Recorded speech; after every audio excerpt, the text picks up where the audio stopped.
Hello, everybody, and welcome to OpenExO Live. It's really good to be with you this afternoon, a little bit earlier than normal. We have with us Prateek this week, and Prateek's in India, I believe in Goa at the moment. And as you can see there, we have some awesome people lined up. We do also have an open spot for a OpenExO community member, a woman, for the 14th of April. So if you are interested in being a part of OpenExO Live, do head over to the marketplace where you can sign up to be on the show. And before we get Prateek up on screen, I do have a few words here that have been shared by some community members. And we'll start with this one from Angelo. And he's just said, it's always a pleasure collaborating with Prateek in the OpenExO community.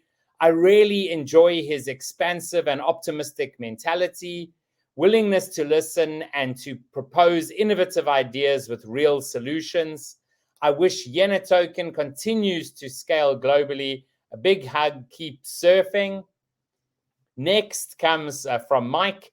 Prateek is an innovative person with an entrepreneurial mindset.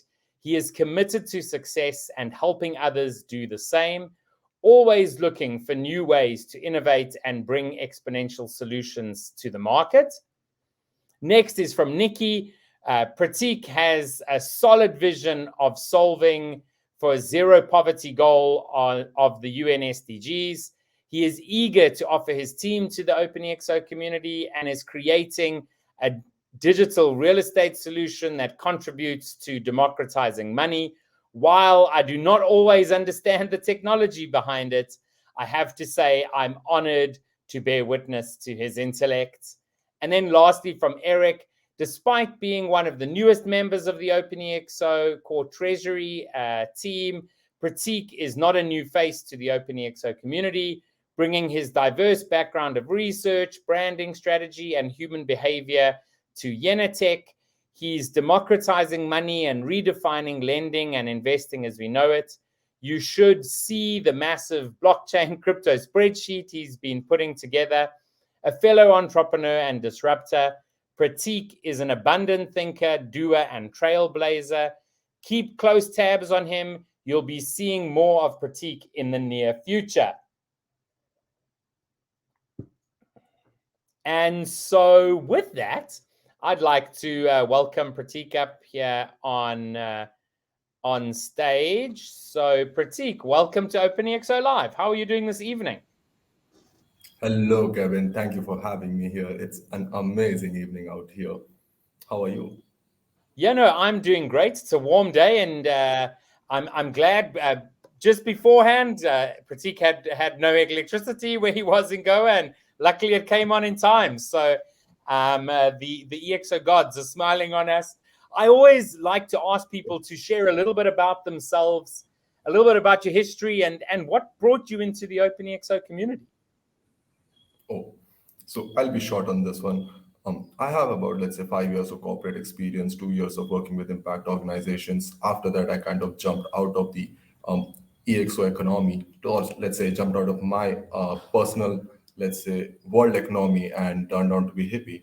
After it, COVID, when I was working on different aspects, I get nervous a little bit on, let's say, calls sometimes. But after when I was working on main aspects like helping poor people within the Indian community when COVID started and the problems were so extreme.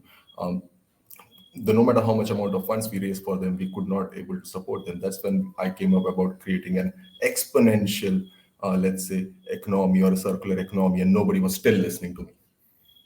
And then I met Fabrizio, TEDx speaker, and he told me OpenExO is the place for me. It's been, let's say, 5 quarters since then, and oh yeah, now things are working out. Things are becoming really exponential. It's so crazy because I think Fabrizio has probably introduced more people to the OpenExO community than any others. So many people I've met, have said, "Hey, I met Fabrizio on LinkedIn, and he told me to join the OpenExO community." And so really, really great to to hear that. And obviously, I mean, you're extremely purpose driven, right? Even before you knew about what is EXO.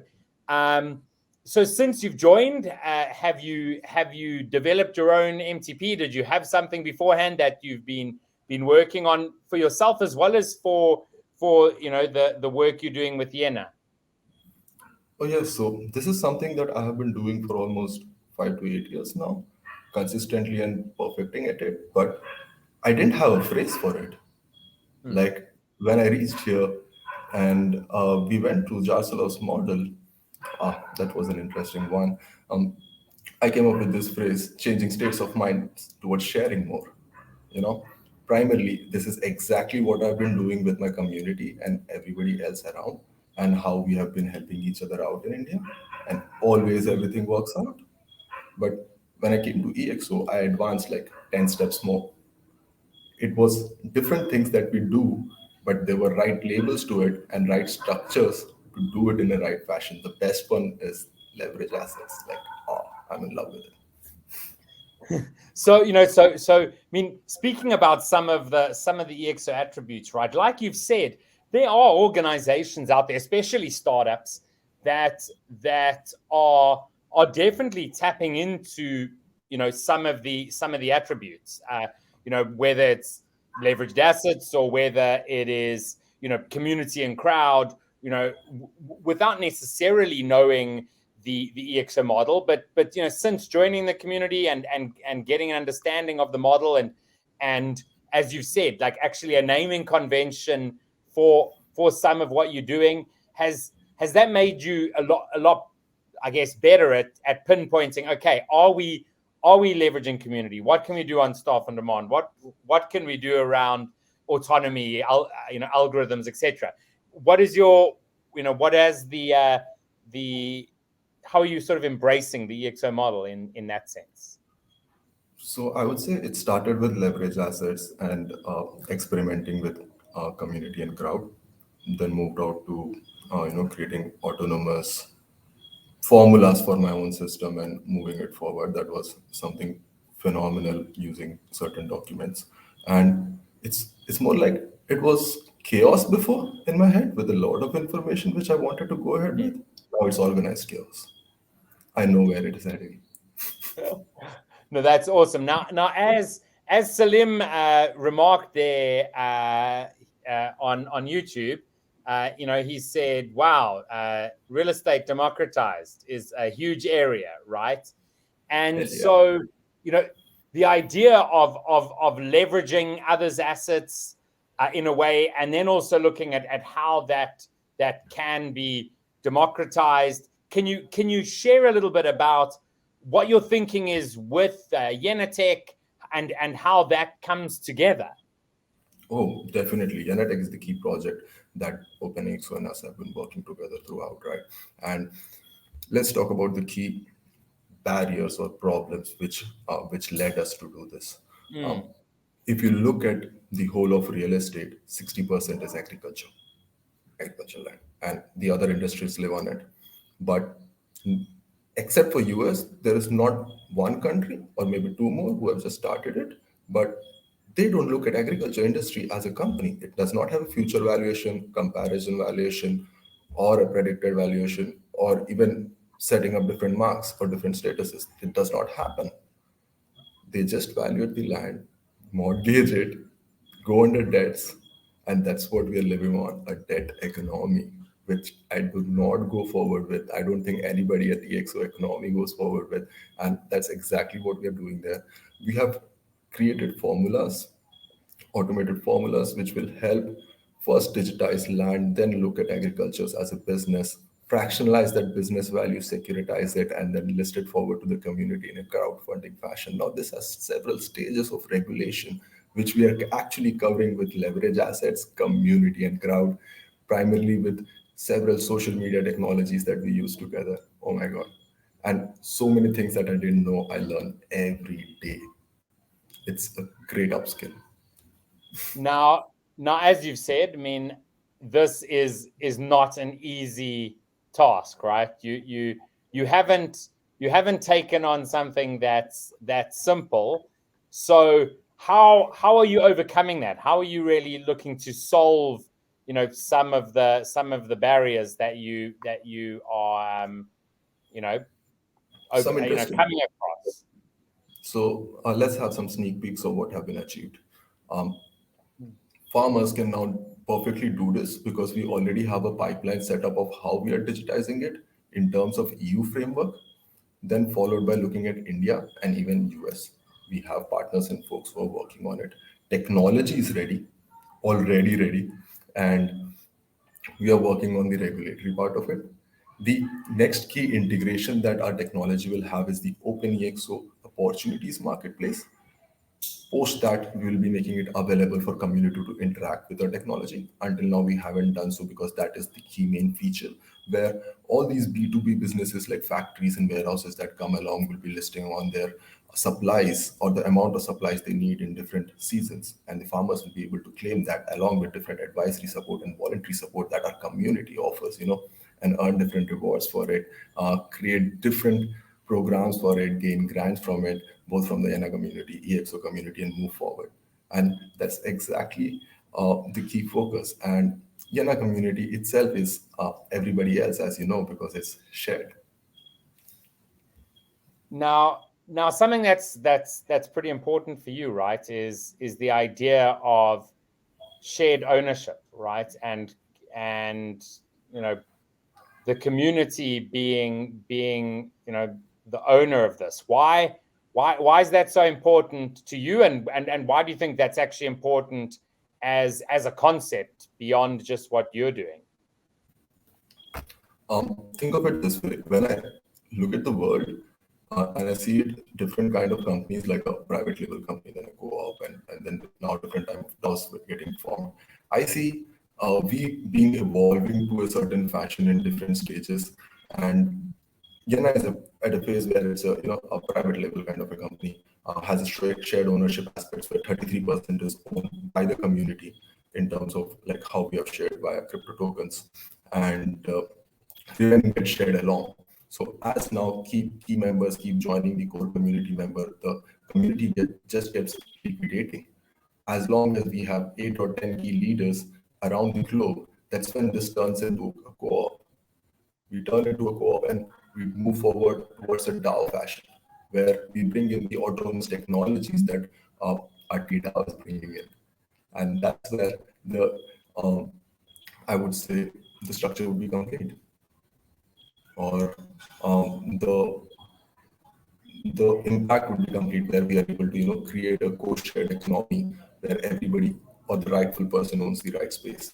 I want to wait for it. I want everybody who relates to this right now come back to us and claim their positions. Okay, wow. So and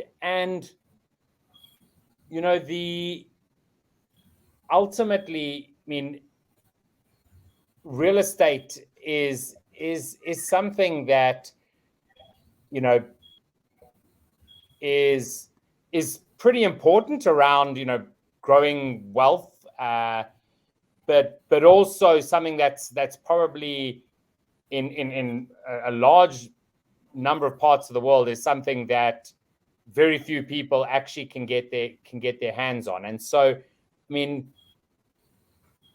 what is the vision around that, right? Around the actual democratization, I guess, of real estate, where more people can actually, have access. Definitely. So if you look at the real estate structure, and most people from the real estate side would know that there's something called REIT, or real estate investment trust funds, where the majority of the real estate investments is going right now, and it says that 75% of the investment has to be either from renting or leasing of real estate. And now Yana model completely changes that, where we are digitizing land, fractionalizing businesses. So the majority of the income is not coming from renting and leasing of land. It's a whole new industry that we are promoting right now. And doing so kind of enables us to get regulated for securitization and other digitization purposes, and then raising a crowdfunding license which is available within the EU framework. Uh, let's say we have tweaked an economy of how businesses are created with a formula, but it's still the same. And now it's regulated. And at an early stage, when we launch, only investors with an income of, let's say, or a ticket size of 200K would be able to invest. But going further in 6 months, once we have the regulated license, or if any interested crowdfunding platform comes to us sooner, then we don't even need the license. We would share ownership with them as promised and move further. It's about creating a greater organization rather than holding on to it, right? We want change. No, absolutely, absolutely. I mean, at the end of the day, as you've said, you want to be able to actually see problems solved, right? Yeah. And and that's so important. And so is the target focus, India initially? I know you've spoken about Europe and the US, etc. What's the thinking there? Oh, so because we have been chosen by the IOTA community very recently in the Touchpoint program, and now we have club frameworks of OpenExO, IOTA, and about 110K users who are looking forward to us making this happen. Um, the main focus is about making this technology open sourced. I'm Okay. only looking at EU and collaborations with India. We have an office at UK, but we are looking for a person who's going to take it up. Somebody who's going to lead, take responsibility, and move forward. To get even to get accepted with FCA, we need to first cover regulations with EU and India first. And meanwhile, US is something that we were going to come last, or if we find a suitable person for it, then we would kickstart. So that's the beauty about being open source, right? Like we want people to take charge, earn for it, move it further. and uh, and India is not the smallest country in the world, so so there's definitely lots of opportunity there, and so how would you actually say that, being in the OpenExO community and a part of that has benefited what you've been doing, with Yena? So think about it this way: being in India, I was never able to think that far or move that forward because there wasn't the belief or the probing, hardly any probing, because everybody's stuck at little problems and they want to focus at that. And leaders who are working on other aspects are already too busy to focus at this. So OpenExO gave us the space to probe with leaders, different communities, experts who actually gave me 1,000 rebuttals in terms of how this could fail. That happened in time. That saved the time. That was the most important thing I would say. Okay, so essentially, the idea of actually disrupting some of your thinking, looking at what you've proposed, and asking the tough questions, right? Because at the end of the day, anything probably is possible, but but there are also, ways of doing things that sometimes you just have a blind spot to. You don't always have to listen to everything a person who's disrupting your ideas is saying necessarily, but going in there with that sort of open mind, to others, I think is really important, and a massive part of, an exponential mindset, which I guess is sort of beyond a growth mindset, right? Is where you then get an exponential mindset. Exactly. So to Um, that, um, two of our very good leaders who have spoken, I would like to take up their lines here. One is Peter Diamond. As he said, solve bigger problems if you really want to be rich, or greater problems, because that's where the world needs you and you will be given attention if you really are able to do it. And then Pedro Lopez Sela, because he's been an epic mentor to me, and he said, dive deeper more, don't solve this problem. Like if there's a greater problem in this, then look for it, speak to your customers, feel them. And that's what got us from real estate to farm industry, which is much greater. See, real estate is just 3.5% of the habitable land, but agriculture is like 60%. And it was because of OpenExO, I would say, or the leaders who drive us in a certain fashion that, we have to do in a right fashion, more deeper, maybe from the roots, and then come back up, down to upfront would be the way for us. Awesome. Yeah, I mean that's really great to hear. And so, as we bring the call to a close, I always ask people at the end, like, what is that one thing that you'd like to leave as sort of the takeaway as we close out the call today? Only one thing is that try and help people who don't get any. They would stick to you the most. You would get a level of loyalty that you don't find anywhere else, and that would help you grow faster. That's something that I follow very much. Awesome. Yeah, I mean, absolutely, Prateek. There's people out there that we definitely can help with solutions that are tech based, and we absolutely can change the world. That's what so many of us are trying to do. I applaud you for what you're trying to do. Having goals that are not easy, moonshots that are like, are we going to get there? That's the whole point, right? If it was easy, then it's not really a moonshot. So, wish you all the best. Of course, we connect each week, so it's all good. Thanks so much for joining us today, and I hope you have a fantastic evening your side. Thank you, Kevin. Thank you for bringing me in here. Sure. Bye-bye. Really great having Prateek today. As Salim has to say there, go Prateek. Absolutely. We always great to see when you've got people who are in the community trying to do really amazing things and hearing about how others within the community are working with them, helping them, mentoring them, etc. So it's really great. A reminder that if you want to join and be interviewed on the 14th of April, if you're a woman, we have a gap open. And if you're wanting to join, we do have some open slots from June onwards as well. So do apply in the marketplace to all of you who are part of the OpenExO community. If you're not part of the OpenExO community, do come and join us. You can just head over to openexo.com, find the community tab, and it's a really simple way to join. I'm going to close out the call today just with a trailer. If you haven't seen the Future Is Now video on YouTube, do give it a watch. I'm going to end off today with that trailer, and we'll see you again next week.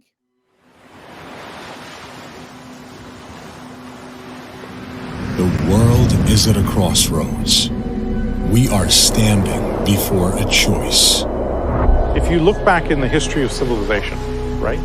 You had the Romans, the Incas, the Mayans, the Aztecs. They all got to very sophisticated models, and then they hit a boundary condition and they suddenly collapsed. We've gotten to that same level of sophistication. You talk to the Niall Fergusons or the Yuval Hararis, all the conditions that led to the collapse of the Roman Empire, the collapse of the Incas are all there now. We have to navigate it more elegantly so that we don't end up in 300 years of the Dark Ages.